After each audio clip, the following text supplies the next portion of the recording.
Nous sommes de plus en plus nombreux, je vous remercie, particulièrement sur la plateforme TikTok où j'ai choisi de commencer cette croisade, il n'y a pas d'autre mot pour appeler, cette déconstruction de tous les mensonges, de tous les fantasmes et de toutes les inventions de ceux qui se prétendent panafricanistes mais qui n'en sont pas.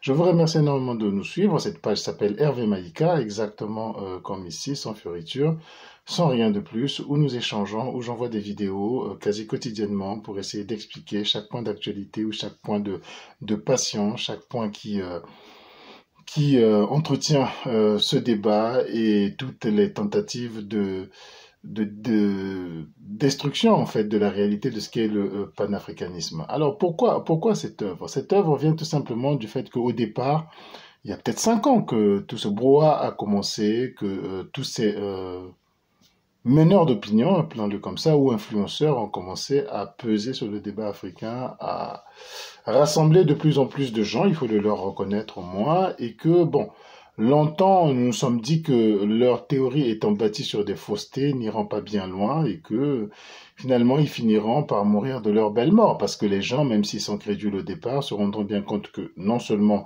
que ces théories-là ne sont vérifiables nulle part, qui contribuent tout simplement à une véritable théorie du complot, à des imaginations totales de ces personnes-là, parce que bah, la vérité aujourd'hui, vous avez la plus grande bibliothèque du monde qui s'appelle Internet, hein, vous jetez un coup d'œil et vous avez les documents. Mais bon, à ma grande surprise, 5 ans plus tard ou 4 ans plus tard, je ne sais pas depuis combien de temps ils ont commencé, ça continue, ça s'enfonce et nos peuples commencent à avoir des raisonnements d'une débilité qui mérite quand même qu'on s'y arrête et que on puisse expliquer quelle est la réalité des choses, comment les choses fonctionnent. Alors je ne sais pas tout. La plupart des choses, je les cherche comme tout le monde.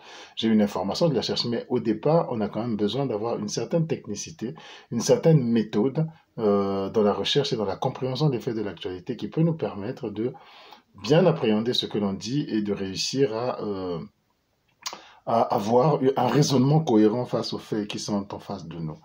La première chose, le premier chapiteau que ces individus ont construit et qui est en train vraiment de polluer l'esprit et la pensée de nombreux Africains, c'est ce qu'on appelle la France-Afrique.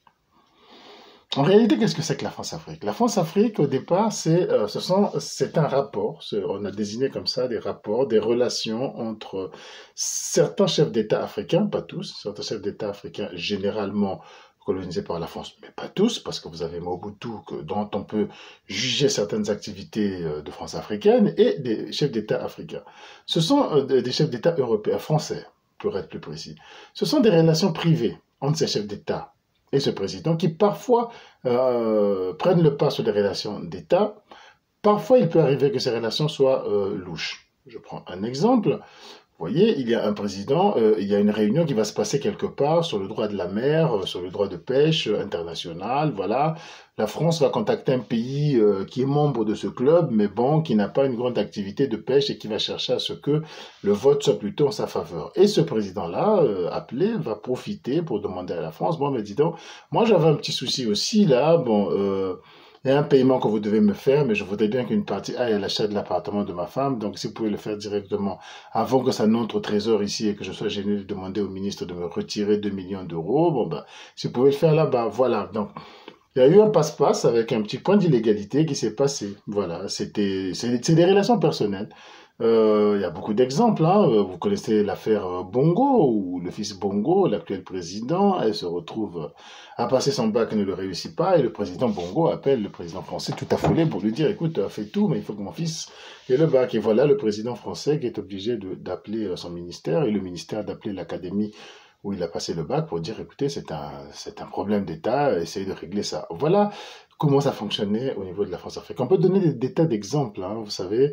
Un exemple négatif, bah, c'est Lumumba, Premier ministre de la RDC, qui fait un voyage officiel un voyage officiel, pas vraiment. C'est-à-dire que les Américains sont pas contents de lui parce qu'il a tenu des propos pro-russes. La durée du pouvoir de Lumumba était très brève, 2 mois, 3 mois par là. Et donc Lumumba soutient les Russes soutiennent Lumumba, les Américains montrent leur mécontentement, Lumumba veut rassurer les Américains, prend un avion comme ça sans prévenir personne parce qu'il n'a pas de réseau, parce qu'il n'a pas de relation, et il débarque directement à la Maison Blanche. Évidemment, il n'est pas reçu à la Maison Blanche, alors il se rabat vers le département d'État. Le département d'État, c'est l'équivalent du ministère des Affaires étrangères aux États-Unis, et là aussi, il n'est pas reçu évidemment par le secrétaire d'État, mais il est reçu par un fonctionnaire. Ils discutent ensemble, ils passent la journée ensemble, on lui explique, et puis le soir venu, il le reconduit à l'hôtel, le fonctionnaire le reconduit à l'hôtel, et Lumumba, nous disent la presse, c'est écrit un peu partout, que Lumumba lui aurait demandé de lui trouver des filles pour la soirée, et de préférence blondes. Bien. Ce sont des choses qui existent. Je suis désolé, hein, moi je raconte l'histoire comme elle est. Ceux qui s'attendent à ce que la vraie politique africaine, c'est d'embellir les héros, c'est de vous fabriquer des héros chaque jour embellis, ne doivent pas compter sur moi. Moi, je raconte l'histoire parce que, comme je dis souvent, je préfère une vérité qui blesse plutôt qu'un mensonge qui rassure, parce que sinon le réveil sera vraiment terrible. Ce genre de relation existe souvent partout dans les relations d'État, mais dans le cas qui nous concerne, dans le cas africain, dans le cas France-africain, il y avait des gens qui étaient chargés de régler ces petites choses-là. Les présidents n'en parlaient même pas. Tout à l'heure, je donnais un exemple. Les présidents n'arrivaient même pas au bout. Ils se disaient, j'ai une affaire immobilière à régler avec le financement de tel machin. Ah d'accord, mais bah, appeler la personne d'habitude. Pour lui, le OK est donné, donc il va appeler la personne. Ça pouvait être Foccart, le fameux, le célèbre Foccart. Ça pouvait être quelqu'un d'autre qui était appelé, envoyé par Foccart et qui gérait la question. Bah, les autres pays n'en avaient pas. Donc Mobutu a trouvé tout intérêt également à pouvoir se gérer de cette manière directe avec la France. Alors je vais vous donner un autre cas.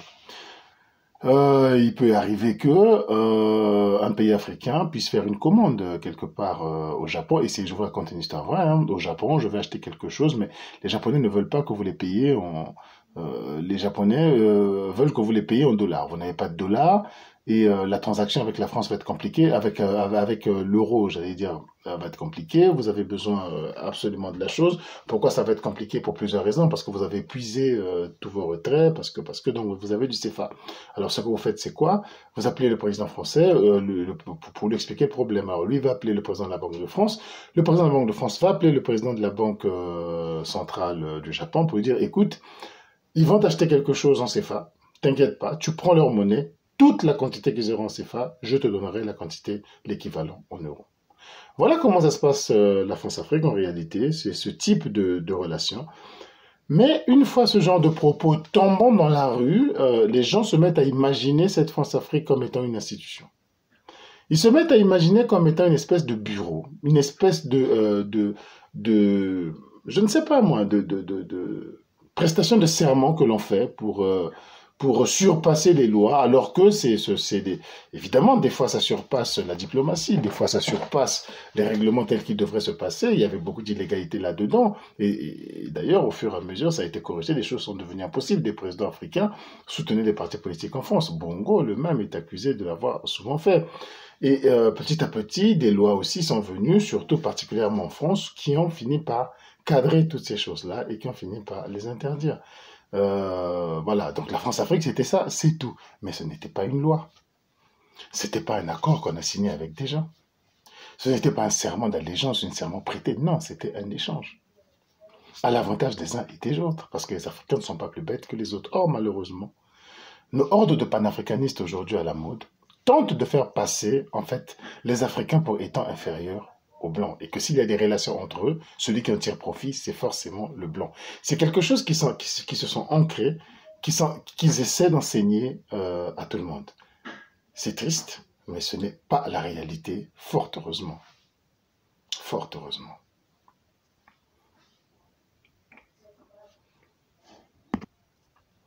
Tout est faux dans la pensée de ce club, de ce groupe panafricaniste. Tout haut, on me dira, faites la part des choses, il y a quand même des choses qui sont vraies, mais pour que les choses soient vraies, il faut qu'elles soient prouvées, il ne faut pas qu'elles soient issues de fantasmes divers, ou bien partir d'une demi-vérité pour essayer d'en faire toute une montagne, pour essayer de construire des choses qui ne tiennent pas debout. Prenons le franc CFA, qui est une des cathédrales sur laquelle est bâti leur discours. Alors, franc CFA, c'est beaucoup de discours.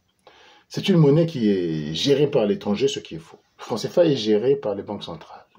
Les banques centrales, donc il y a deux francs CFA, je rappelle. La banque CFA Afrique centrale, la banque CFA Afrique de l'Ouest, qui n'ont aucun lien, qui sont deux monnaies totalement différentes, qui n'ont aucun lien. On demande souvent, mais pourquoi la France ne quitte pas le franc CFA? Mais en fait, c'est au pays du franc CFA d'enlever la France. Parce que la France n'a qu'un seul rôle là-dedans, c'est de garantir la convertibilité de la monnaie, cette convertibilité internationale. Elle n'a pas le rôle de gestion de cette monnaie, elle n'a pas le rôle de fonctionnement de cette monnaie. Tous les textes existent régissant cette monnaie. Je tiens également à rappeler que pour le franc CFA Afrique de l'Ouest, le compte d'opération a cessé d'exister depuis 2020, depuis janvier 2020. Mais qu'était ce compte d'opération? Le compte d'opération, alors on entend aussi beaucoup de fantasmes là-dessus, que ce serait un compte où les pays africains déposent leur argent pour que la France en jouisse et reverse à ces pays-là des intérêts. Ce qui est une fausseté monumentale et démontre une méconnaissance totale du système financier. Et d'ailleurs, c'est impossible. Vous avez des pays comme le Mali, dont le budget doit tourner autour de 4 000 milliards de francs CFA, 4 000 milliards de francs CFA, nous ne sommes pas loin des 7 milliards d'euros. L'ensemble des pays de l'UEMOA, la partie de leurs réserves de change qu'ils déposent dans le compte d'opération est pour la dernière année qu'ils l'ont fait, c'était de 9 000 milliards de francs CFA. En réalité, il déposait 14 000 milliards de francs CFA au lieu de 9 parce que ça rapportait des intérêts. Et tout le monde a bien besoin de ces intérêts-là. Et pour cela, ils perçoivent donc un intérêt de 68 millions d'euros. Ce pays-là, donc, qui a besoin de 7 milliards d'euros, va prendre 68 millions d'euros, qui a besoin donc, qui vit avec 7 milliards d'euros, va avoir besoin de 68 millions d'euros pour vivre et pour se partager entre les 8 pays de l'UEMOA. Vous voyez bien que ça n'a aucun sens, non.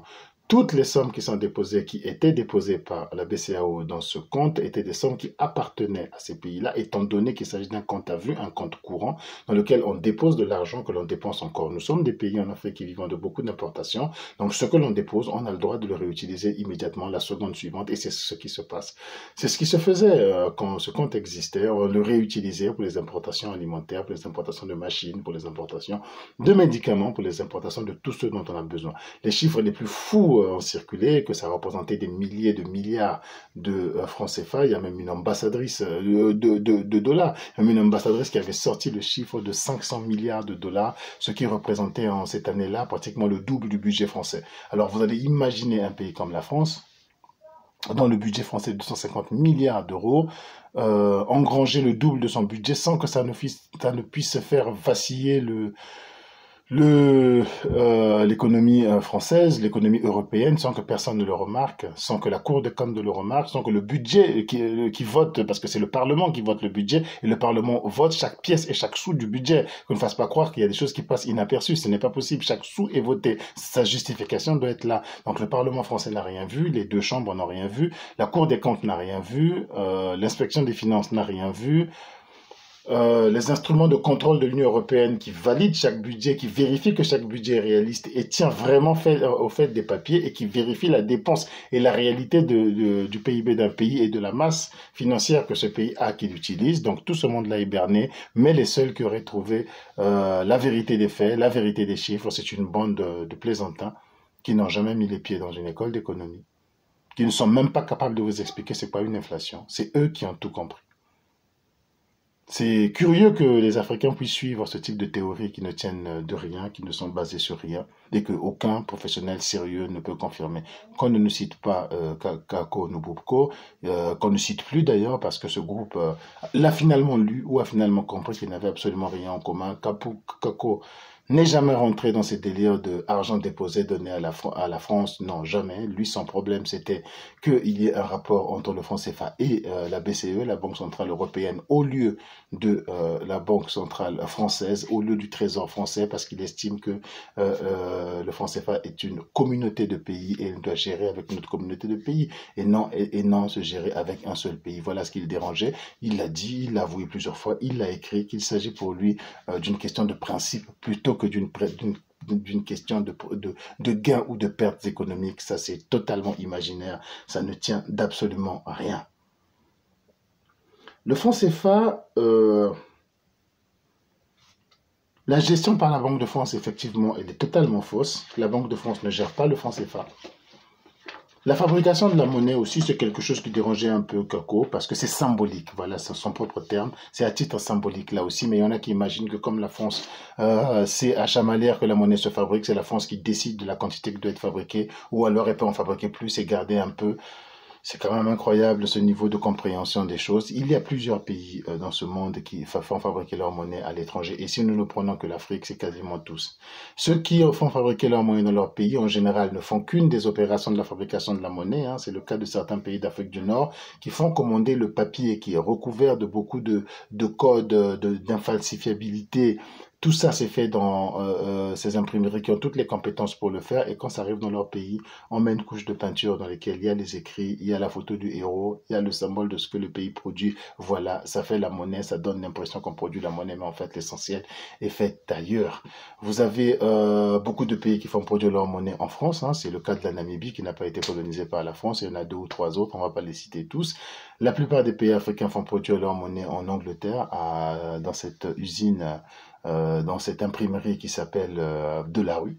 La plupart des pays africains font produire leur monnaie là-bas. Kadhafi, le grand Kadhafi qui paraît-il aurait offert à l'Afrique une monnaie d'indépendance et qui reste au pouvoir pendant 42 ans avec des tas de milliards de pétrodollars, continue à faire produire sa monnaie chez Delarue jusqu'à la fin. Kagame a fait produire la monnaie du Rwanda chez Delarue jusqu'à l'année dernière où il a signé avec l'Allemagne, où il les fait maintenant produire en Allemagne. C'est le cas de la quasi-totalité des pays africains. Il y en a quelques-uns qui ont de quoi les faire produire chez eux. Je ne crois pas qu'ils soient 10. Et ce n'est pas terrible. Et même ceux-là, comme le Nigeria, font produire une certaine série de leurs billets à l'étranger, surtout les plus élevés qu'ils veulent, le plus infalsifiables possible. Les banques des États d'Afrique centrale et la Banque de l'Afrique centrale et la Banque centrale des États d'Afrique de l'Ouest ont plusieurs fois mené des études pour essayer de faire imprimer cette monnaie chez eux. Les coûts sont très importants. À un moment donné, il faut faire des choix. Lorsque l'on vous dit que posséder une telle imprimante va vous coûter 10 milliards d'euros, par exemple, il faut faire des choix. Il nous manque des routes, il nous manque de l'investissement dans les équipements agricoles, il nous manque de l'investissement dans l'énergie, et tout ça peut être couvert par ces 10 milliards d'euros. En plus, quand vous les avez payés, c'est pas tout. Vous n'avez pas les ingénieurs pour les faire former. On va créer toute une école pour ne former que des gens pour s'occuper de ça. Vous allez les employer à l'étranger, la moitié va rester à l'étranger, ne va pas revenir, vous serez toujours en panne et en problème. Et en plus, la technologie évolue tellement parce qu'il faut que les monnaies soient suffisamment protégées pour que les fraudeurs ne puissent pas imiter les codes qui sont dedans. Alors, on va arriver à quel résultat finalement? C'est que tous les 5 ans, il faudrait remoderniser cette machine pour 500 milliards d'euros. Est-ce que vous croyez que 500 millions d'euros, vous l'avez déjà acheté à 10 millions, mais tous les 5 ans, il faut moderniser, il faut changer de pièces, il faut racheter des choses? Est-ce que vous imaginez que ce soit vraiment une priorité pour les États africains? Ce n'est une priorité pour personne. L'économie, ça se gère avec la tête, pas avec le cœur, pas avec les sentiments, pas avec les émotions nationalistes. C'est comme ça qu'on est sûr d'avoir une monnaie boiteuse qui ne fonctionne pas. Donc, il y a la Mauritanie également qui produit sa monnaie en Allemagne. Je rappelle que la Mauritanie était membre du franc CFA et a quitté le franc CFA en 73 pour créer sa propre monnaie l'ouguiya, mais immédiatement pour l'adosser à l'Allemagne. Et donc, c'est l'Allemagne qui garantissait, le Deutsche Mark qui garantissait cette monnaie jusqu'au passage à l'euro. Et depuis, comme le franc CFA, la monnaie est adossée à l'euro et le système est pratiquement le même. Il n'y a pas de compte d'opération, mais la Banque centrale allemande est obligée de venir regarder si les réserves et les chiffres que leur donnent les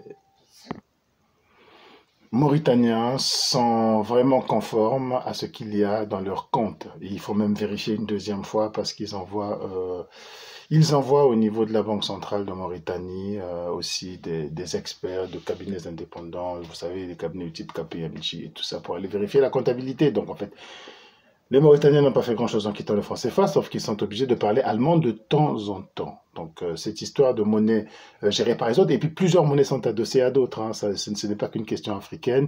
Vous avez la monnaie saoudienne qui est adossée au dollar, parce que c'est une monnaie qui dépend beaucoup du pétrole, mais pas que. Vous avez la monnaie de Hong Kong qui est adossée au dollar. Et il y a beaucoup de monnaies de ce genre à travers le monde. Le franc CFA n'a rien inventé sur ce point-là, donc c'est encore des balivernes, c'est encore une autre partie de leur foutaise qu'ils racontent pour vendre leur sauce. Donc voilà, on me dit, mais oui, mais il faudrait bien qu'on arrive à fabriquer la monnaie. Mais oui, mais moi je dis heureusement que ces gens-là ne gèrent pas de pays, quoi. Et puis d'ailleurs, ils ont la chance maintenant d'avoir 2 pays qui sont paraît-il, les seuls pays aujourd'hui indépendants dans la liberté et qui ont coupé tout lien avec la France. Je suis en train de parler bien sûr du Mali Koura et du Burkina Faso, mais pourquoi ne quittent-ils pas le franc CFA? Pourquoi ce sujet ne fait même pas partie de leurs propos? Certains vont me dire, mais attends, est-ce que tu es pressé? Mais non, c'est de la rigolade, ils ne le feront pas. Parce que ce n'est pas si compliqué que ça. Modibo Keïta, ça lui a pris 2 ans. La Mauritanie, à partir du moment qu'elle a pris la décision, ça lui a pris 9 mois. Ils n'ont pas besoin de ça, mais ils savent très bien que s'ils partent, leur pays déjà mort sera enterré 6 pieds sous terre. Ils le savent très bien, ils n'en parlent même pas, ils quitteront pas le franc CFA parce qu'ils savent qu'ils n'ont que des avantages à rester là. Donc, en continuant, vous avez la convertibilité du franc CFA qui fait également beaucoup de débats. Alors, c'est quoi cette histoire de convertibilité du franc CFA? Pour eux, le franc CFA n'est pas convertible. Il y a même un monsieur qui m'a dit que le franc CFA serait des tickets restaurants. Parce que dès qu'on arrive à Paris-Gare du Nord, il n'y a aucun bureau de change qui affiche le changement du franc CFA. Alors, moi, je demande tout simplement à ce monsieur, mais ben, d'accord, moi j'ai des roubles. La monnaie russe, un pays super puissant, deuxième puissance du monde, et peut-être même pour certains, pour eux, pour les panafricanistes, les faux panafricanistes, ce serait la première puissance du monde. Mais pourquoi il n'y a pas le rouble dans les bureaux de change? Pourquoi il n'y a pas la roupie indienne? L'Inde serait un petit pays de rien du tout, mais vous ne trouverez jamais un bureau de change avec la roupie indienne. Pourquoi il n'y a pas le réal brésilien? Petit pays là aussi. Pourquoi il n'y a pas la monnaie égyptienne? Parce que le fait qu'une monnaie soit convertible dans les bureaux de change ne rend pas la monnaie forte, ne rend pas la monnaie belle, vraie ou réelle. Parce que dans la réalité, le franc CFA est la meilleure monnaie. La meilleure monnaie en termes de convertibilité de toute l'Afrique. Ben oui. Parce que qui a du franc CFA a de l'euro. Et autant de francs CFA que vous avez autant d'euros disponibles, l'équivalent en euros disponibles, changeables immédiatement, à une condition, c'est que ça se passe par votre banque. C'est à la banque que vous devez demander ce changement. Et si vous avez une carte Visa, vous voyagez avec le franc CFA, vous introduisez votre carte de n'importe quel distributeur, il vous sort les euros dont vous aviez besoin. Demandez maintenant aux personnes qui vivent dans les pays où il n'y a pas le franc CFA, je parle du Ghana, je parle du Nigeria, je parle du Kenya, pas du Kenya, le Kenya on va en parler après, je parle d'autres pays. Comment font-ils quand ils arrivent? Ils sont obligés d'avoir 2 comptes, un compte en euros, un compte en devises. Et ceux du franc CFA n'ont pas ce problème-là parce que la convertibilité dans l'euro est automatique. Lorsque vous avez des entreprises étrangères qui viennent investir en Afrique, que ce soit une entreprise chinoise, que ce soit une entreprise sud-africaine, française, ou de n'importe quel pays, les milliards, prenez une entreprise comme MTN qui engrange des milliards par jour dans nos pays du franc CFA, mais comment fait-il avec tout cet argent, avec tous ces billets? C'est simple, il a le droit de les convertir automatiquement, peu importe la quantité, en euros. Voilà un des avantages de l'euro, voilà un des avantages pour les investissements. Si les pays ne mettent pas des plateformes nécessaires pour les investissements, ce n'est pas la faute du franc CFA. Si les pays préfèrent faire des coups d'État, être en état de guerre permanente, ce n'est pas la faute du franc CFA. Mais le franc CFA est d'une convertibilité quasi totale. C'est pour ça qu'il a l'attrait des voisins. C'est pour ça qu'aujourd'hui, vous pénétrez chez les voisins jusqu'à 200 km des frontières, vous vous retrouvez avec un besoin de franc CFA. Les Ghanéens veulent du franc CFA, ils préfèrent vous acheter en franc CFA. Les prix sont affichés partout et même des bureaux de change improvisés illégales sont mis en place. Mais auparavant, il faut savoir que le franc CFA était bel et bien changé dans les bureaux de change jusqu'en 1988. Système qui a été arrêté pour 2 raisons.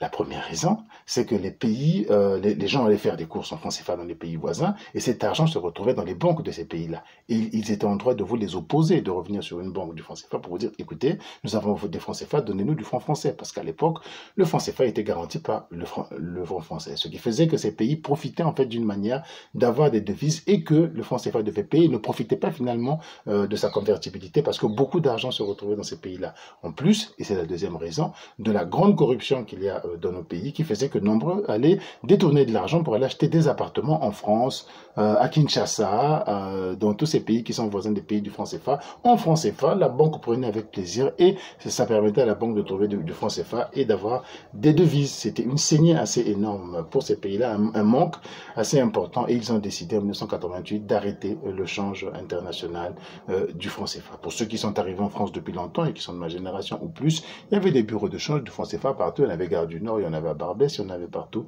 jusqu'en 88 et cela a été arrêté. Donc, alors, partir de là pour dire que le franc CFA n'est pas une vraie monnaie parce qu'on ne le trouve pas dans les bureaux de change, eh bien, dis donc, il y a beaucoup de monnaies qui ne sont pas de vraies monnaies. Parce qu'en réalité, il n'y a qu'une vingtaine de pays qui sont changeables à travers le monde. Une vingtaine. Et en Afrique, il n'y en a que 2. Le shilling kenyan et le rand sud-africain. C'est tout. Toutes les autres monnaies ne sont pas changeables. La monnaie marocaine, la monnaie égyptienne, la monnaie, je ne sais de quel pays, le naira, le cedi, toutes ces monnaies ne sont pas changeables. Et en fait, parfois, ces gens, ils nous mettent dans un discours dans lequel on se demande s'ils se mentent eux-mêmes ou si vraiment ils ont l'intention de nous mentir. Parce que toutes ces personnes-là, surtout celles qui sont devant à faire cette promotion contre le franc CFA, sont toutes elles-mêmes impliquées dans des pays où il y a des francs CFA, font des affaires dans des francs CFA. Il y en a qui possèdent des supermarchés en francs CFA, alors que c'est théoriquement des panafricanistes. Ils peuvent aller les ouvrir dans des monnaies libres et heureuses, comme le cedi, comme les monnaies qu'utilise le cedi, c'est-à-dire le Ghana, comme les monnaies qu'utilise le franc congolais, comme les monnaies qu'utilise le shilling. Dans plusieurs monnaies, ils sont libres tout à fait de le faire, mais ils choisissent de le faire en francs CFA. D'autres ont acheté des maisons à Abidjan, alors qu'ils sont d'origine camerounaise, ils sont liés au Ghana, mais ils vont acheter une maison à Abidjan où il y a un locataire. Pour quelle raison? Parce qu'ils savent très bien que le loyer est stable. Quand ils ont fixé le loyer à 1 million, de janvier à décembre, 1 million est égal à 1 million. Quand ils le reçoivent là où ils habitent, en France, en Suisse, ils reçoivent le même argent. Ils le savent pertinemment. Et que si c'était dans les pays où c'était en cedi ou truc, ils auraient dû le faire louer en dollars et trouver des gens capables d'avoir des dollars pour le payer. Sinon, leur argent serait divisé par 4 et par 5. Ils ne le font pas, ils savent bien pourquoi. On se demande à la fin, est-ce qu'ils se mentent eux-mêmes, ils mentent aux autres, et pourquoi les autres se laissent mentir? On voit très bien que leur façon de vivre ne correspond, mais vraiment pas à ce qu'ils prônent. Parce que quand on prône l'Amérique à tout cœur, on rêve d'aller vivre en Amérique. Quand on prône la détestation de l'enfer, on fait tout pour ne pas y aller. Mais eux, ils prônent la détestation de l'enfer, ils font tout pour s'y composer. Donc quand une personne n'a pas la cohérence entre ce qu'il prône et ce qu'il consomme lui-même, c'est qu'on a affaire à de gros menteurs.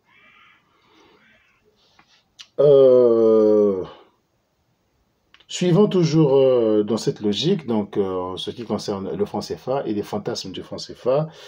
Ces gens nous ont inventé également. En fait, ils ne nous donnent même pas finalement le schéma, où est-ce qu'ils veulent aller, pas le franc CFA, mais qu'est-ce qu'on va faire. Et là, vous découvrez qu'en guise de panafricanisme, nous avons tout à fait le contraire des destructeurs du panafricanisme, parce que l'intention étant, une fois qu'on a vu que toutes leurs théories sur le franc CFA ne tiennent pas la route, sont fausses et inutiles, que nous reste-t-il sur ce débat-là? C'est de casser le franc CFA, en fait. C'est de casser l'union monétaire qui existe. De la même manière qu'ils trouvent n'importe quel prétexte pour casser l'union telle que la CEDEAO. N'importe quel prétexte, la CEDEAO ne sert à rien, elle doit mourir. Surtout avec Alain Foucault qui s'est ajouté 2 salariés de RFI. Faut-il le rappeler? Il s'est ajouté à eux. Et dans le seul discours, le discours principal, c'est de casser la CEDEAO. C'est de casser tout ce qui a été construit par nos pères et par les générations qui ont suivi en termes de construction africaine. C'est de casser l'Union africaine. C'est d'essayer de jeter le pauvre sur eux sous prétexte qu'ils sont manipulés, qu'ils sont corrompus, qu'ils sont manipulés avec des mensonges. Bien sûr, la CEDEAO vit seule, vit de ses propres cotisations. Il y a une taxe que payent les gens de la CEDEAO sur tous les produits qu'ils achètent, qui permettent de faire vivre l'organisation en elle-même. Mais ils vont essayer de vous inventer des mensonges sur le fait qu'ils sont corrompus, ils sont manipulés, alors que eux avouent ouvertement, écrit à tous qu'ils sont eux-mêmes corrompus. Ils le reconnaissent par des régimes tels que l'Iran, tels que la Russie. Pour la Russie, on les a attrapés, mais ils n'ont pas nié, ils ont reconnu. Mais eux doivent être corrompus par des Blancs, parce que les Russes, c'est des Blancs, c'est pas des Noirs. Mais les autres sont tous soumis aux Noirs. C'est quand même bizarre, sans aucune preuve, sans aucun élément. Mais réfléchissez bien, tout ceci tourne autour de quoi? Il y a un seul socle, c'est la destruction de tout ce qui a été conçu pour qu'il y ait une Union africaine. Parce que c'est fort regrettable, parce qu'aujourd'hui, on a beau dire, mais Air Afrique est une vraie perte, une vraie perte. Aujourd'hui, chaque pays va avoir sa petite compagnie avec 2 ou 3 avions, ça ne marche pas, ça s'écroule rapidement au bout de quelques années. Air Afrique a bien fonctionné pendant 25 ans avant de commencer à tomber dans les bêtises parce que c'était mal géré, c'est vrai, mais ça a très bien fonctionné et c'est vraiment un regret pour tout le monde, Air Afrique. En dehors d'Air Afrique, Air Afrique est une entreprise panafricaine qui réunissait une douzaine de compagnies africaines à son lancement avant le retrait de Cameroun Airlines. Enfin, la création de Cameroun Airlines, de Air Gabon et compagnie, c'est ça le panafricanisme concrètement, c'est ça le panafricanisme, c'est agir ensemble pour créer quelque chose ensemble pour notre intérêt et avoir des partenaires ne gêne pas parce que dans Air Afrique il y avait un actionnaire qui était Air France, ça ne posait pas de problème, c'est ça le panafricanisme. Le panafricanisme c'est la CEDEAO, c'est se mettre ensemble, de mettre des lois pour dire écoutez, on va diminuer nos souverainetés, on va donner une part de notre souveraineté à un organisme commun, supra, qui va nous coordonner, dans lequel nous allons tous. C'est facile de le faire à 2, c'est facile de le faire à 3, mais je vous assure que c'est compliqué de le faire à 15. La CEDEAO y est arrivée et la CEDEAO est aujourd'hui l'organisation sous-régionale la plus efficace, la plus dynamique, la plus existante d'Afrique. Elle n'a pas résolu tous les problèmes, mais ça se construit. On n'arrive pas à détruire parce qu'il y a quelque chose qui vous tient à cœur qui n'est pas construit. Et quoi qui vous tient à cœur? Certains vont vous dire, elle n'a pas réagi sur le problème du Tchad, mais le Tchad n'est pas dans la CEDEAO. D'autres vont venir vous dire que, mais pourquoi elle n'a rien fait quand elle a changé de constitution, mais les troisièmes mandats ne sont pas interdits par la CEDEAO. Chaque chose se crée, la CEDEAO, nouvelle formule depuis 1993, je crois, ben, les choses se créent, se construisent. C'est aujourd'hui au peuple de faire pression à la CEDEAO si c'est le vœu des peuples afin que les troisièmes mandats soient interdits. C'est possible de créer de véritables organisations. Si c'est pseudo-panafricanistes allaient dans ce sens-là, mais ils iraient vraiment dans la construction du panafricanisme. Mais eux, là où ils vont, c'est dans le maintien des souverainetés absolues de chaque pays, c'est la division en Afrique, c'est le maintien des frontières léguées par le colon, c'est de les tenir comme la prunelle de nos yeux, c'est de donner la souveraineté à ces pays-là. Et dans ces pays-là, quand vous arrivez au niveau des coups d'État, il n'y a plus vraiment de souveraineté. Ce qu'on entend par souveraineté, c'est le pouvoir absolu de celui qui tire les manettes, de celui qui est au pouvoir, de celui qui l'a arraché et qui le tient à la force du fusil. Leur métier, leur travail, leur force, c'est ça. C'est la première, c'est de détruire tout ce qui a existé comme construction panafricaine. S'ils ont un deuxième rôle, c'est d'essayer de faire peur à tous les Africains. C'est d'essayer d'intimider tous les Africains, de leur faire comprendre que vous ne pouvez rien faire dans la vie parce qu'il y a un Dieu qu'on appelle la France qui est tellement magique, qui est tellement puissante, qui a tellement de pouvoir qu'elle vous entrave. Vous ne voyez pas les entraves, c'est parce que vous n'avez pas 4 yeux. Il faut être comme un sorcier, avoir 4 yeux pour les voir. C'est la France. Donc ils nous vendent une grandeur française, une puissance française, une peur du blanc, une peur de la France et ils ne font que ça du matin au soir. Allez sur leurs réseaux sociaux. Allez sur leurs réseaux sociaux, tous les réseaux sociaux. Écoutez ce qu'ils disent. C'est la France du matin au soir, jamais l'Afrique. Ils ne vous parleront jamais un projet de mise en commun des Africains, sauf si ces Africains se séparent, sauf si ces Africains n'ont rien en commun, ne peuvent pas construire en commun, comme les putschistes. Voilà, donc c'est les 2 missions principales que ces gens se donnent sont des missions dangereuses. Et je crois que je ne suis pas seul. Je crois même que nous sommes une majorité à penser que cette façon de voir les choses est dangereuse. Je crois que le panafricanisme est naturel chez les Africains. Contrairement aux Européens, nous en Afrique, nous avons un souci des autres qui est incroyable. Nous nous connaissons tous, enfin pas tous, mais nous savons ce qui se passe chez nos voisins, même quand ils sont très loin. La plupart des Congolais savent ce que c'est qu'un tchéboudienne, ce qu'on mange très loin de chez eux.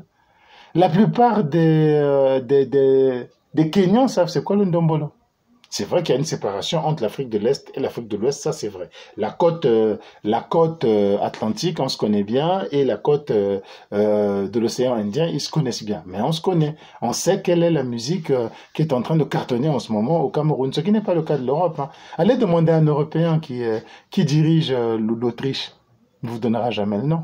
Quel est le plat principal? Allez demander à un Français quel est le plat principal des Hollandais, là, à 2 pas de chez eux. Ils ne vous le diront jamais. Allez demander la tenue traditionnelle. Voilà, on ne connaît pas, mais chez nous, on connaît même les danses, on connaît tout. Nous avons quelque chose d'africain, de naturellement africain. Donc ça n'appartient pas à un groupe de vous dire on est panafricaniste. Mais surtout quand ce groupe ne fait que œuvrer contre l'unité africaine, ne fait que œuvrer pour que toutes les initiatives politiques, économiques, internationales que nous pouvons prendre ensemble, que la voix de l'Afrique ne pèse pas, je vous assure que ces gens sont tout sauf des panafricanistes.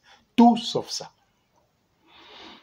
Ça peut vous surprendre, mais je vous en prie, vérifiez ce que c'est que le panafricanisme et regardez bien les actions qu'ils mènent. Quelle est l'action panafricaine? Quel est le discours panafricain qu'ils ont mené? Sinon, je vais brûler l'Afrique, on va brûler l'Afrique et c'est à Moscou qu'on est payé. C'est triste. Alors, d'un autre côté, on va me dire, tu es soutenu par la France, tu soutiens la France. C'est des discours que je trouve totalement débiles. D'abord, j'habite en France, même si je travaille souvent en Afrique, j'habite en France.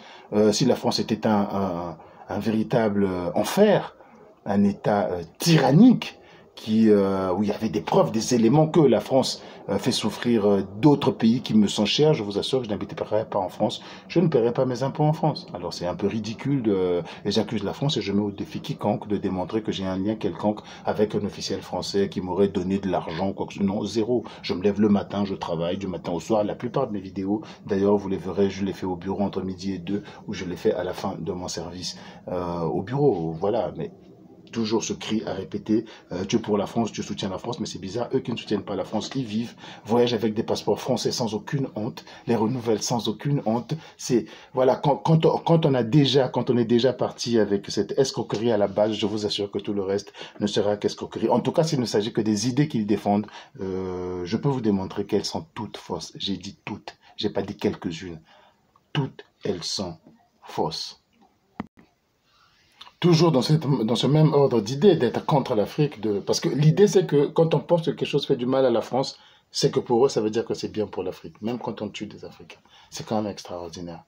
La non-venue de M. Vladimir Poutine, qui est sous le coup d'un mandat d'arrêt, avait provoqué beaucoup de débats sur les réseaux sociaux et partout, dans lequel ces faux panafricanistes se vantaient du fait que l'Afrique du Sud allait accueillir Vladimir Poutine parce qu'elle a eu déjà l'honneur d'accueillir Omar al-Béchir, qui avait été interdit de venir en Afrique du Sud et de voyager dans un autre pays, sinon il allait se faire arrêter. L'Afrique du Sud l'avait accueilli, la preuve que l'Afrique du Sud est un pays libre et souverain. Mais pourquoi Omar al-Béchir avait un mandat d'arrêt contre lui sur sa tête?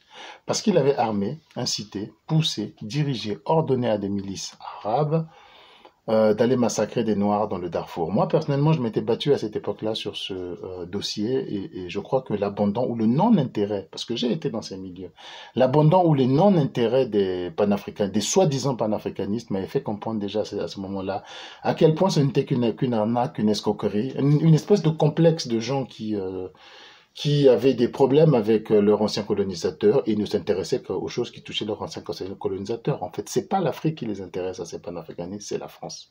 C'est une fois que la France est impliquée que le dossier est important. Si elle n'est pas impliquée, on peut tuer tous les Noirs et ne lèveront pas le petit doigt. Et c'est ce qu'on a vu dans ce soutien à Omar al-Béchir, finalement, dans ce soutien à ce régime tyrannique, à ce régime assassin, finalement, qu'il ne fallait pas arrêter Omar al-Béchir parce qu'il pensait que ça faisait du mal à la France, parce que la France fait partie du club occidental, etc. Donc il pensait que ça faisait du mal à la France, donc il ne faut pas soutenir. La même chose se passe avec le massacre de Moura, hein, ce massacre où l'armée, ou une enquête de l'ONU démontre que l'armée malienne, en complicité avec ses supplétifs de Wagner, ont assassiné 500 civils dans le village de Moura. Ils ont tout fait pour essayer de vous faire comprendre que c'était faux, qu'il ne faut même pas regarder de ce côté-là, parce qu'en plus, ils vont vous orienter de l'autre côté, mais et les Américains, et les trucs, et les trucs, et les trucs. Donc, pourquoi on ne voit pas que des Noirs ont été assassinés par des gens qui jouissent d'une totale impunité et voilà, cette...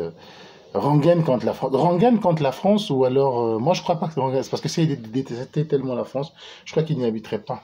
C'est pas une rengaine contre la France, moi je suis porté à croire que, parce que quand quelqu'un fait des choses en lesquelles il croit, il vit selon les choses dans lesquelles il croit. Quand c'est l'inverse, c'est qu'il les fait parce que tout simplement il a reçu l'ordre de les faire. Mais bon, j'espère qu'ils ont vu comment a fini leur agent traitant. Monsieur Prigogine, en France, ils insultent, ils font tout, ils entrent, ils sortent. Heureux eux.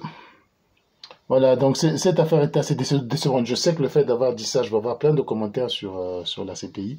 Donc, je me permets juste de rappeler que la CPI n'a pas été créée parce que là aussi, il y a beaucoup de non-dits parce que les Africains ne veulent pas vérifier. Ils veulent pas chercher, ils veulent pas regarder et se font des idées sur une chose. La CPI a été créée pour régler justement ces problèmes-là, pour gérer des gens dans des pays qui n'ont pas les moyens d'avoir une justice qui vont enquêter sur des crimes de masse, parce qu'en général, après un crime de masse, il y a un vainqueur, et quand il y a un vainqueur après des crimes de masse, soit c'est celui qui a commis les crimes de masse, donc il ne fera jamais le procès, soit c'est pas celui qui a commis les crimes de masse, et il va s'avérer qu'au nom de l'unité nationale, au nom de vite oublié pour faire la paix, ces pauvres victimes n'auront pas de justice. Mais quand on est civilisé, tout le monde doit avoir une justice. Il faut tout faire pour qu'elle en ait une. Et dans les années 90, donc à partir de la guerre du Libéria, tout au long des années 90, il y a eu beaucoup de guerres civiles en Afrique. L'Afrique était ravagée de guerres civiles presque partout. Et jusqu'au début des années 2000 donc. Et donc c'est ce qui a donné l'idée de faire le traité de Rome et de créer la Cour pénale internationale. Donc elle est adressée à des pays, je répète encore, qui n'ont pas les moyens de mener des enquêtes aussi complexes que les enquêtes de génocide, parce que parfois ça peut englober jusqu'à 10 000 personnes, 10 000 enquêtes à mener, qui n'ont pas les moyens de le faire, qui n'ont pas les compétences de le faire, et dont l'instruction de tels procès à des freins politiques ou peut entraîner des guerres civiles dans ce pays-là. Voilà, et donc c'est pour ça que les pays comme la France, la Grande-Bretagne ont soutenu ça sans membres, mais dans la réalité, Le règlement intérieur de la CPI veut que la CPI, ce n'est pas le tribunal suprême qui doit gérer tous les crimes affreux du monde. Non, chaque pays doit le faire. Chaque pays. La CPI doit sélectionner, c'est dans son règlement, doit sélectionner ses crimes, doit sélectionner des crimes particuliers. Donc, même s'il y a des crimes effroyables qui ont été commis dans 10 pays, la CPI peut en sélectionner un. Ils n'ont pas le personnel à l'infini pour tout faire pour le monde entier. C'est pas le but. Donc, ils doivent en sélectionner un. Et ce n'est pas nécessaire que la CPI le fasse pour des pays de droit, pour des pays démocratiques, qui ont leur propre justice qui fonctionne excellemment bien, où il n'y a pas de problème. Donc, à la base, la CPI n'est pas faite pour aller juger Anthony Blair. Même si on suppose qu'on peut mener une enquête pour savoir ce qui s'est passé exactement en Libye, par exemple, en ce qui concerne l'intervention de Tony Blair, mais la CPI n'est pas habilitée, c'est pas son but au départ d'aller juger Anthony Blair, parce que la justice anglaise peut très bien le faire. Il n'y aura pas de guerre civile en Angleterre parce qu'on a jugé Tony Blair. Les juges anglais ne vont pas tous se liguer et dire que Tony Blair est de notre ethnie. C'est pour ça que les mauvais juges là veulent le juger. Il n'y aura pas de soulèvement dans la rue parce qu'on va le faire. L'Angleterre a les moyens financiers, a les moyens techniques de juger Tony Blair. C'est même un gaspillage d'argent que la CPI aille s'occuper de ce genre de choses alors que la justice fonctionne très bien. Pareil pour les États-Unis. Les États-Unis sont un pays démocratique avec une justice qui fonctionne très bien, qui juge des chefs d'État. C'est ce que nous sommes en train de voir aujourd'hui avec le président Trump, qui est devant les tribunaux. Je ne sais pas combien d'inculpations est arrivé, le chiffre peut me tourner la tête. Ils arrivent à le faire pour des crimes qui ne sont pas si importants que ça. S'il avait commis un crime devant la loi, parce qu'il n'y a aucune loi américaine qui dit que tout crime commis à l'étranger ne compte pas, c'est pas vrai. Donc on peut très bien être poursuivi pour des crimes qu'on a commis à l'étranger. On peut très bien être poursuivi dans un pays comme les États-Unis, tout va bien. Ils ne sont pas membres de la CPI. C'est vrai qu'une enquête avait été demandée. Les États-Unis leur ont demandé, leur interdit d'arriver sur place parce qu'ils ne sont pas membres. C'est vrai, mais ça ne veut pas dire que la justice américaine est caporalisée par des anciens présidents, est caporalisée par un parti politique, ou bien qu'il est interdit aux États-Unis de poursuivre un parti politique. Absolument pas. Ce n'est pas dans l'esprit de la CPI, c'est pas dans ces textes. La CPI a été conçue pour intervenir quand elle le peut, au choix du procureur qui est là, quand elle le peut pour des pays comme ça. Alors on dit la CPI, ça a été fait pour les pays pauvres, mais oui, mais ce sont ces pays-là qui justement sont incapables de mener une vraie justice. Ce sont ces pays-là qui justement, on a des massacres sur vos propres concitoyens comme à Moura, vous allez payer des gens, des influenceurs pour dire non, les Maliens qui sont morts là n'ont pas droit à une justice, parce que ils ne disent même pas que non, ce n'est pas à l'ONU de venir faire la justice sur les massacres de Moura. Nous allons ouvrir l'enquête. Non, il n'y a pas d'enquête. Circuler, il n'y a rien à voir. Et même l'ONU doit dégager. Vous savez, l'ONU l'ONU avait un budget d'1 milliard d'euros. Pour un pays qui n'a qu'un budget de 4, 5, 6 milliards comme le Mali, le budget de l'ONU est très important. L'ONU, la MINUSMA, avait un rôle. Le Mali n'a pas de vol intérieur dans son pays. Il n'y en a pas. Donc, pour qu'un fonctionnaire puisse se déplacer d'un lieu à un autre, il doit se déplacer en avion. Le pays n'a pas d'avion. C'était les avions de la MINUSMA qui servaient à faire fonctionner l'État, finalement. La MINUSMA formait des gens un peu partout. Elle formait, et pas que des militaires, elle formait des douaniers, elle formait des infirmiers, elle mettait de l'argent dans la construction de bâtiments, dans la construction de marchés au bétail. Elle faisait beaucoup de choses, la MINUSMA, sans oublier son rôle, bien sûr, la présence de la MINUSMA empêchait quand même des troupes de rentrer, pas besoin de tirer une balle. Sa présence était particulièrement dissuasive. Avec cela, il faut ajouter énormément de choses. La MINUSMA recrutait, donc avec tout cet argent-là, recrutait pas mal de gens, de sociétés, de sous-traitants qui faisaient beaucoup de services pour la MINUSMA. Son départ a provoqué énormément de chômage, un manque à gagner, un arrêt du fonctionnement de beaucoup de services, mais tout ça, ça a été décidé seulement pour protéger des gens qui ont tué des Maliens. C'est ahurissant, c'est vraiment ahurissant, et c'est ça qu'il faut soutenir, c'est ça qu'on vous appelle à soutenir. Moi je dis, on est vraiment dans un état extrêmement grave, et quand tu demandes ça, on dit oui, mais les crimes en Irak. Enfin, parlons d'Afrique. Nous avons affaire à des panafricains. Ils sont là pour défendre les Africains.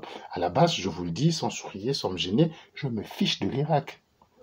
Je me fiche de l'Irak. Je ne connais pas leur histoire, tout comme ils se fichent de moi. Je ne crois pas qu'il y ait beaucoup d'Irakiens qui connaissent la capitale du Mali. Moi, je ne crois pas. Donc, excusez-moi, d'abord chez moi, quand j'aurai fini, je m'occuperai des autres. Donc, voilà. Mais ces gens vous ont mis dans la tête que des Noirs qui meurent, ça ne compte pas, tant qu'on a l'impression que ça fait mal à l'Occident. Mais à vrai dire, en quoi ça ferait mal à l'Occident qu'il y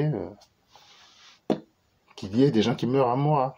Pourquoi c'est le problème de l'Occident? C'est comme si on n'a plus de tête, voyez-vous, c'est vraiment terrible, c'est vraiment terrible. Mais je croyais, moi, à titre personnel, que Tout ça allait cesser, les gens allaient très vite se rendre compte que c'est cousu de fil blanc, qu'il n'y a aucune crédibilité auprès des défenseurs, même aucune connaissance des sujets dont ils parlent, aucune consistance, il n'y a pas de projet fini, où est-ce qu'ils nous emmènent. On va quitter le franc CFA pour créer quoi? Chacun sa monnaie, une monnaie pour tous. Parce que si c'est chacun sa monnaie, on tue toute forme de panafricanisme. Si c'est pour créer une monnaie pour tous, eh ben, une monnaie pour tous, ben, on va se retrouver avec les mêmes problèmes. Parce que cette monnaie-là, il n'y a personne pour sortir 10 milliards pour la fabriquer. Il faut la fabriquer quelque part. On va se retrouver dans les mêmes problèmes, que ça sera une monnaie qui sera peut-être plus adaptée aux plus forts d'entre eux. Donc, dans le cas de l'UEMOA, c'est le Sénégal, c'est la Côte d'Ivoire, et voilà, et quand ils seront ensemble, si c'est la CEDEAO qui crée sa monnaie, ça sera peut-être à l'avantage du Nigeria. Donc, et ce que veut le Nigeria comme taux de la monnaie, ça ne sera pas ce que veut le Burkina Faso. D'ailleurs, cette monnaie est difficile. Ils ont tous établi ensemble des critères de convergence, c'est-à-dire des critères de gestion monétaire actuelle pour pouvoir intégrer la nouvelle monnaie, la fameuse éco qui doit avoir lieu en 2027, mais malheureusement, jusqu'à aujourd'hui, il n'y a que les 8 pays. Donc, dans l'UEMOA, il y a 15 pays. Non, dans la CEDEAO, il y a 15 pays, dans 8 de l'UEMOA qui utilisent le franc CFA. Il n'y a que les pays qui utilisent le franc CFA à la date d'aujourd'hui qui respectent les critères de convergence. Tous les autres ont des gestions monétaires totalement catastrophiques. Ça, c'est aussi une information qui est importante à dire et à donner. Donc, tout ça réuni, nous avons vraiment affaire à un véritable capharnaüm. Et je dis que moi, je ne dis pas la vérité. Je dis que ce que je dis, essayez de le vérifier et comparer à ce que vous entendez comme comparaison, comme chose, comme truc qui n'ont vraiment pas de sens. Peut-être maintenant, et ces gens-là ne sont même pas en train de nous vanter une théorie de la préparation de nouvelle monnaie qui devrait en faire partie. Nous sommes des panafricains. Pourquoi vous arrêtez à la CEDEAO? Pourquoi on ne crée pas une monnaie qui va associer les frères de l'Afrique centrale? Non, non, c'est pas ça leur problème. Leur problème maintenant, c'est la monnaie la fameuse monnaie de BRICS. C'est-à-dire que c'est comme si on ne vit que pour applaudir les autres. On ne vit que pour applaudir les étrangers. Mais les BRICS, sincèrement, ça ne concerne pas beaucoup de Noirs. Hein. Mais honnêtement, il n'y a pas une monnaie de BRICS. C'est quasiment impossible. C'est quasiment impossible. Vous n'imaginez pas la Chine avoir une monnaie, la même monnaie que la Russie. Ce sont des grands pays multimillénaires. Il n'y a pas de raison qu'ils aillent se fondre avec d'autres pays. 1 milliard d'habitants ont besoin d'une monnaie commune. Pour faire quoi? Le marché est très petit. Il n'y a rien à importer. Qu'est-ce que l'Arabie Saoudite a besoin de la Russie? Qu'est-ce que l'Arabie Saoudite doit aller acheter à la Russie qui ne produit rien, qui ne produit que des métaux et du matériau? L'Arabie Saoudite n'est pas industrialisée parce que ce sont les nouveaux membres qu'ils ont reçus. Hein, l'Arabie Saoudite, Émirats Arabes Unis, Égypte, Éthiopie, Argentine.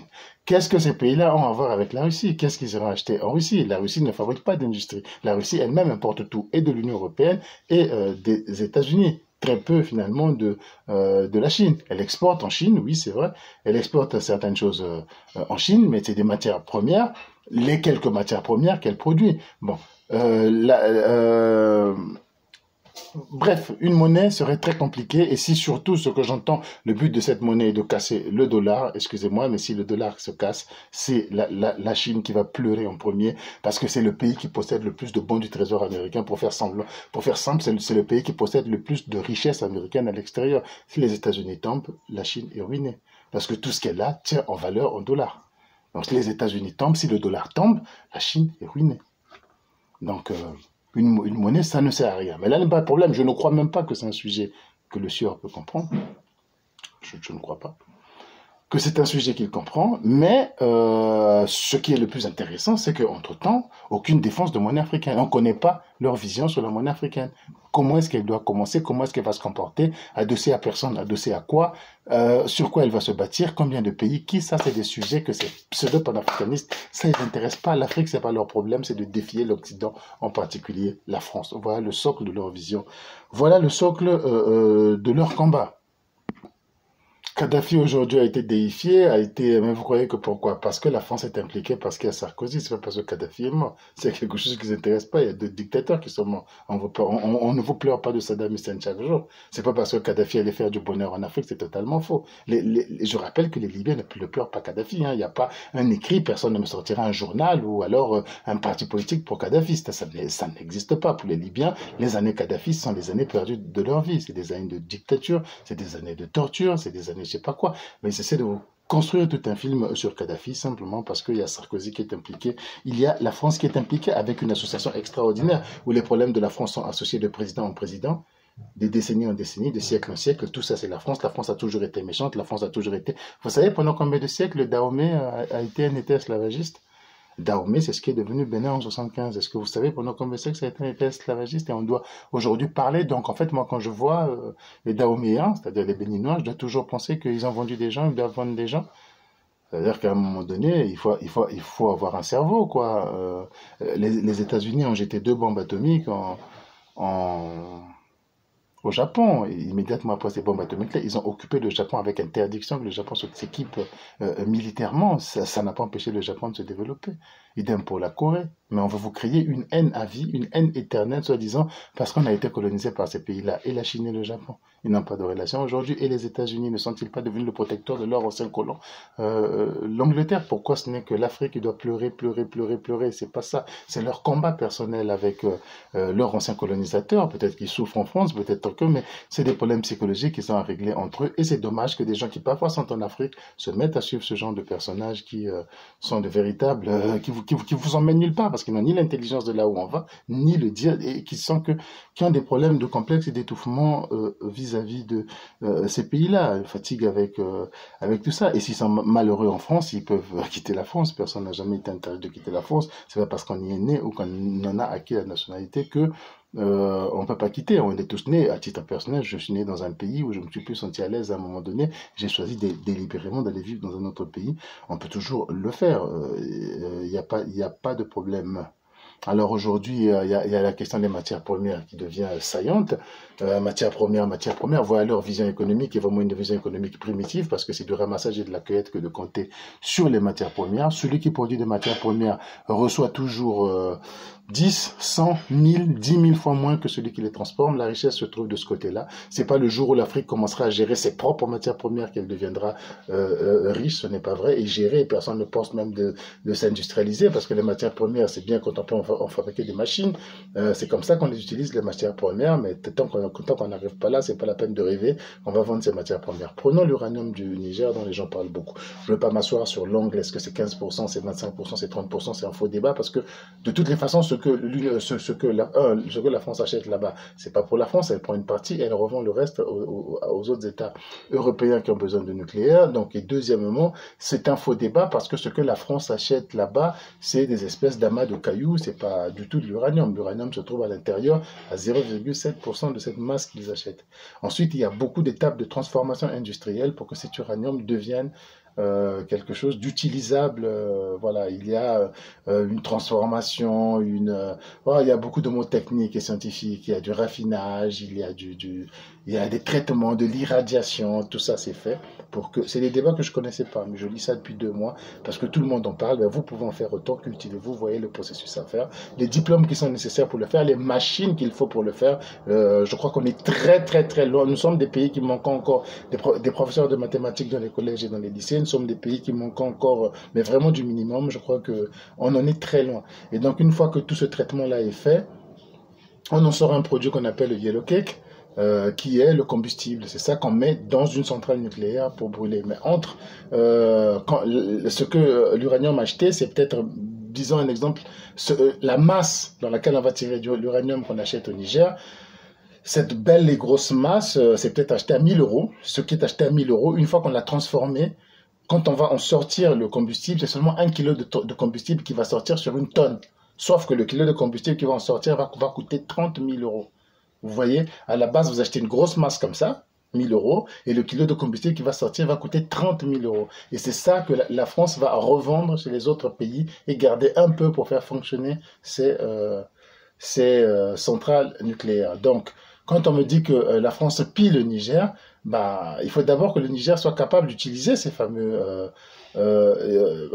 il faut d'abord que le Niger comprenne qu'il ne touche que la part congrue. Ce qu'il touche, c'est pas beaucoup. Et la France n'a pas vraiment besoin de voler ça, puisque la quantité de centrales nucléaires qui est desservie est limitée. Donc, la France, supposons qu'au lieu de prendre ce volume-là, ce gros caillou-là, au lieu d'en prendre, allez, ils ont dit qu'ils ont pris 10 tonnes, mais en réalité, ils en ont pris 50 tonnes. Bon, supposons. La France va se retrouver en surcharge avec des réserves sur 1000 ans. Et dans 1000 ans, on aura trouvé d'autres énergies. Donc, c'est pas la peine. Il n'y a aucun intérêt à voler. Le plus important, c'est ce qui va en sortir. Et ça demande beaucoup de travail. Et si la France vole d'un côté, le travail qu'il y a à faire pour sortir le petit kilo de combustible qu'il y a dedans, ça va savoir, ça va sentir. Elle devait construire des centrales de plus. Donc des fois, on vous imagine des choses, on vous fait rentrer dans des espèces de fantasmes, mais réfléchissez un peu ou calculez ou regardez les chiffres. Vous-même, renseignez-vous, rentrez dans Internet et regardez. Vraiment, il y a des choses qu'on ne cache pas. On peut cacher du carburant, on peut voyer du pétrole. Les Américains ont voyé du pétrole en Syrie. Des Américains ont voyé du pétrole en Syrie. En Syrie, c'était pas le gouvernement américain, mais il y a eu des jeux qui sont faits. On peut voyer du pétrole. Je peux cacher dans combien de voitures j'ai mis le carburant. Ça, c'est facile, c'est compliqué, mais l'uranium, on peut pas. On peut littéralement pas, parce qu'il faut le traiter quelque part. Et là où c'est traité, le nombre d'employés est connu. Là où c'est traité, le nombre de structures qui font ça est connu. Il n'y a que 2 qui font ça en Europe. 2, la Russie et la France. La Russie fait d'ailleurs du retraitement beaucoup parce que c'est la partie la plus polluante. La France ne veut pas s'en occuper, même quand elle veut retraiter, parce que l'uranium, une fois qu'on l'a utilisé, il a brûlé, le résidu là peut encore être réutilisé, mais il faut le réirradier, et là ça devient très dangereux.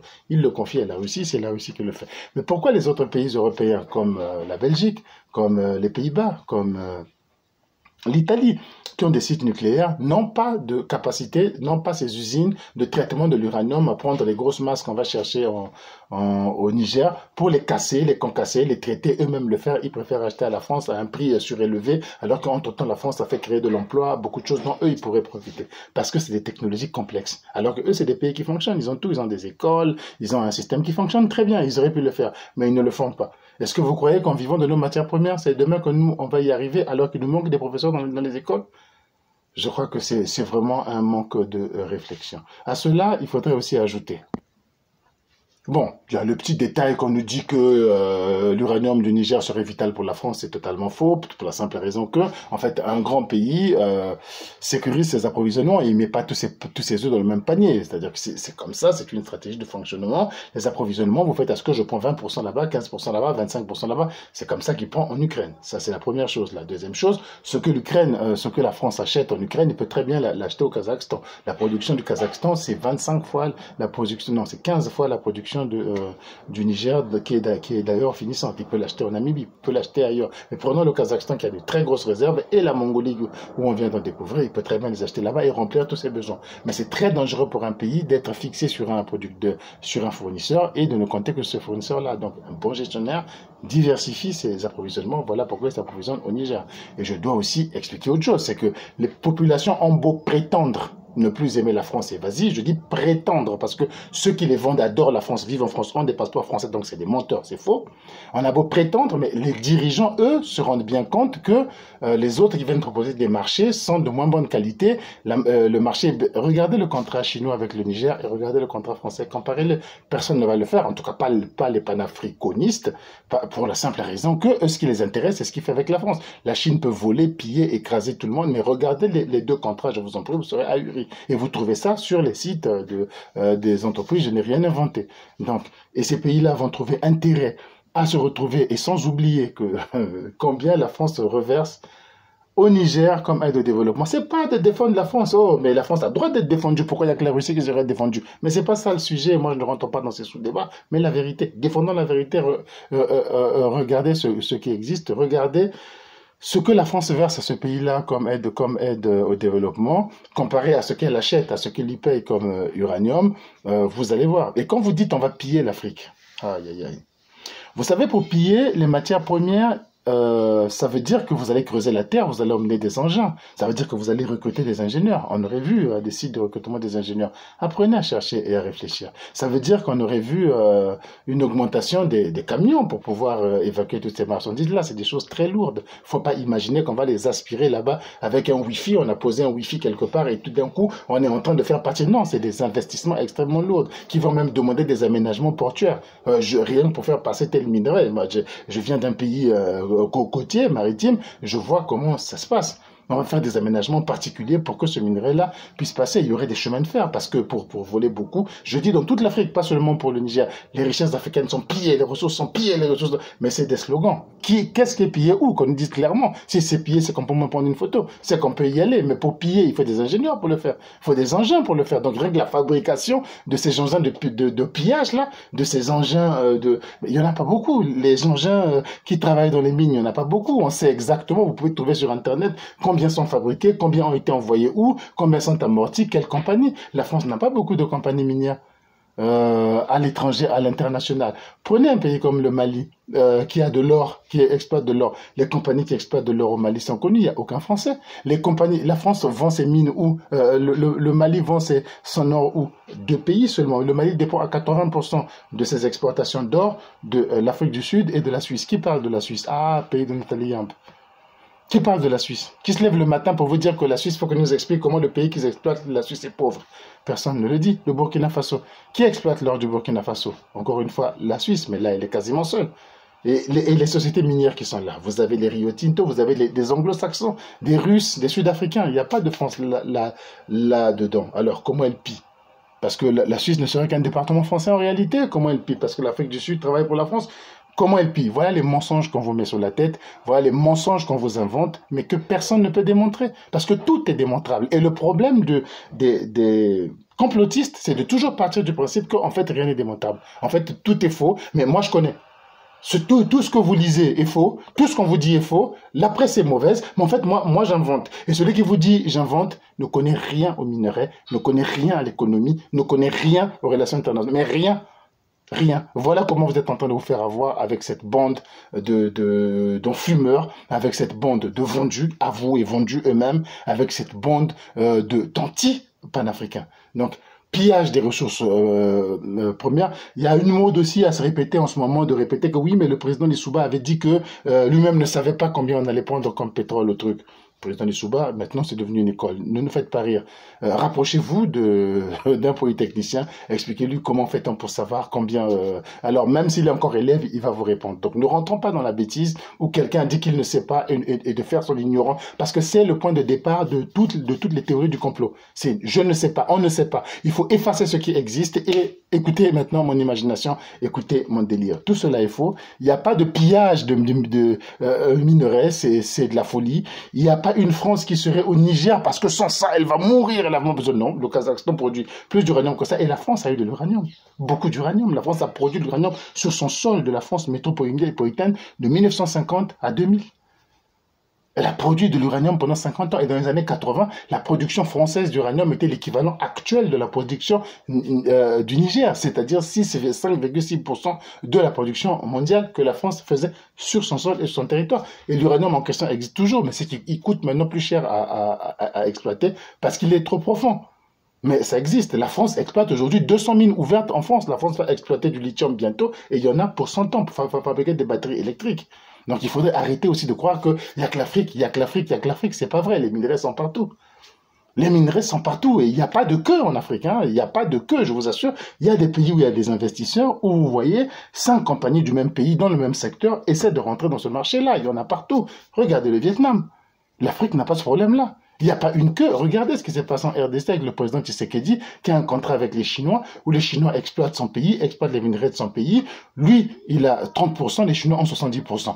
Les élections arrivent et Félix Tshisekedi s'est dit, je vais aller montrer que je suis le plus fort. Je vais aller dire aux Chinois que ce contrat doit être vérifié. D'ailleurs, il y a eu certaines malversations dans ce contrat pour les intérêts de la Chine. Donc, ils sont allés vérifier. Il est allé, c'est Xi Jinping qui l'a reçu en grande pompe en juin dernier, hein, avec défilé et tout, il était très bien reçu, mais avec un non catégorique. Il a essayé de négocier. Ah bon, d'accord, on passe comme à 40%. C'était non. 30% non. 32% non. Parce qu'on te fait bien comprendre que toi, tu n'as que la terre. Tu n'as pas pris de risque. Tu n'as rien investi. Tu n'as rien acheté.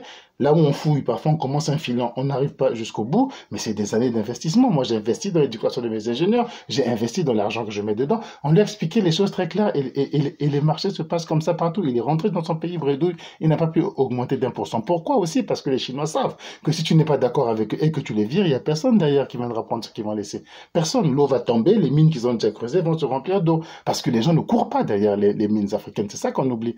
Et c'est ça qu'ils essaient de... qu'ils oublient de vous dire. Et vous vous retrouvez dans des situations où, pourquoi justement la Belgique ne va pas créer des sociétés de nucléaire pour aller s'occuper d'aller prendre lui-même au Niger? Parce que il va se retrouver avec derrière lui des tas de sauvages qui vont se mettre à crier les blancs là nous pillent, alors que vous venez parce que vous dites que bon, je peux aller acheter au Kazakhstan, mais le Kazakhstan va un peu mieux que les Africains.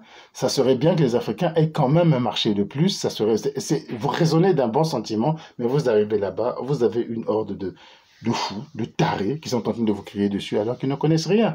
Alors qu'ils sont juste envoyés par des gens et ils vivent et ils gagnent leur vie comme ça. Ils sont payés, mais très médiocrement d'ailleurs. C'est triste, hein, pour faire la propagande d'un autre pays sous prétexte pour faire mal voir l'Afrique dans un continent. Enfin, voilà un peu le genre de choses dans lequel on rentre, où c'est plein de conneries. Tout ce que je dis est vérifiable. Hein. Combien l'Afrique produit de minerais? Les minerais qui sont en Afrique sont même en même un prix. Hein, on va vous dire le taux de bauxite que nous avons, combien ça peut coûter, le taux d'or, combien ça peut coûter, le pétrole, et on additionne tout ça, vous avez un prix. Je ne veux pas vous guider, si je vous montre un site, vous direz que c'est parce que celui-là qui me donne raison, cherchez vous-même, vous allez le trouver, et vous voyez ce qu'il y a en Asie, vous allez voir ce qu'il y a dans d'autres régions, et vous comparez c'est quoi le continent le plus riche, c'est pas l'Afrique. Mais les complotistes, panafricanistes vont vous dire non, non, non, en fait, tout ça c'est faux là.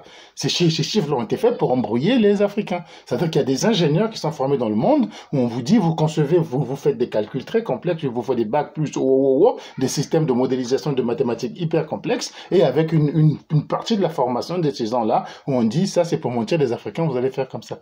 C'est vraiment de la débilité, c'est vraiment de la débilité et je conseille à tout le monde d'arrêter de suivre ces conneries, en tout cas de vérifier et puis de prendre sa décision. Si vous avez compris, vous avez pris. J'ai reçu des gens dans mes lives sur TikTok où je vous demande de vous abonner. De la même manière, j'insiste encore que vous vous abonnez ici parce que si vous voulez que notre voix porte, si vous voulez qu'on ait le droit d'avoir une voix différente, que le public ait le droit à la vérification de ce qu'il entend, qu'il a écouté une autre voix pour se faire une idée lui-même, si vous trouvez que c'est tout à fait normal, ben je vous en prie, abonnez-vous ici sur YouTube, comme vous vous abonnerez, j'espère, sur ma page sur TikTok qui est animée tous les jours. Donc, non, c'est de la folie. C'est de la folie, ce sont des théories de la mort. Ils n'ont pas de projet. Ce qu'ils disent est faux. Ce qu'ils disent est totalement mensonger. On peut continuer comme ça à accumuler les exemples, à accumuler les plans. Mais le plus important, c'est que vraiment que vous ayez le caractère de vérifier, que vous comprenez qu'ils n'ont aucun niveau pour comprendre même de quoi ils parlent eux-mêmes et que les suivre, c'est vraiment suivre vers un véritable suicide. Merci beaucoup. Contactez-nous inbox. Commentez, laissez-nous un message, partagez, abonnez-vous et rejoignez-nous sur toutes les plateformes où nous serons. Nous mènerons ce combat que nous allons gagner pour la simple raison que nous sommes la majorité.